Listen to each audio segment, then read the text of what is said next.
Ha terminado la fase regular del torneo mexicano, ya está armada la liguilla. Chivas, producto de su derrota 0-2 frente a Xolos de Tijuana, cayó al octavo lugar. El equipo de Baja California clasifica de manera directa a la fase de grupos de la Copa Libertadores. Y lo hace junto a Toluca y en la fase previa con León, que termina en el tercer lugar. Un partido que acaso, Andrés, amigos, haya definido literalmente en los primeros 2 minutos, cuando de manera sorpresiva y madrugadora llegan los goles del equipo de Antonio Mohamed contra un Guadalajara que la verdad tuvo posesión después de esta situación, pero que, como es habitual, no pudo concretar.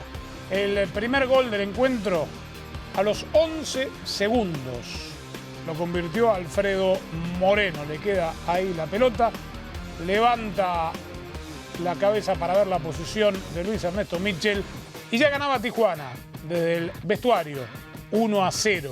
Desde el vestuario también ganaba 2-0. Sí, porque el gol llega a los 2 minutos con la complicidad de Víctor Raúl Perales, un servicio que entrega el Chapo Sánchez hacia atrás, lo madruga Alfredo Moreno, toca la pelota, Duvier Reasco que remata y la desvía Víctor Raúl Perales. El gol finalmente se lo dan al colombiano. Esta jugada fue a los 40 y tantos minutos de la primera parte, la primera aproximación del Guadalajara, que pudo haber jugado con mucha gente en campo rival, que tuvo la pelota acaso, pero que no llegó a inquietar a Cirilo Saucedo. Es más, estuvo más cerca Tijuana del tercero que Chivas del descuento.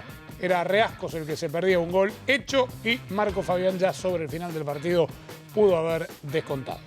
Después trató de ajustar Van Schip con el ingreso de Morales, terminó jugando sin un lateral izquierdo nominal de marca, ingresó el chico Giovanni Hernández, intentó con Carlos Fierro en reemplazo de Omar Arellano Riverón. Usted recordará que no estuvo Rafa Márquez Lugo, que está lesionado y que no formó parte ni siquiera de la convocatoria, y con este resultado el Guadalajara bajó al octavo lugar, dejando en el séptimo a Monterrey, ambos con la misma cantidad de puntos, la misma diferencia de goles, pero con mayor gol a favor el equipo de Monterrey, y cambió de alguna manera lo que se había anticipado como partidos de la liguilla. Chivas va a jugar frente a Toluca, León lo hará frente a Cruz Azul aquí en deportestelemundo.com. Apenas se confirme tendremos el horario de nuestras transmisiones que comenzarán a mitad de semana, seguramente el jueves. Y los esperamos junto a Chivas y León en la liguilla del fútbol mexicano y por supuesto aquí en deportestelemundo.com. Hasta la próxima.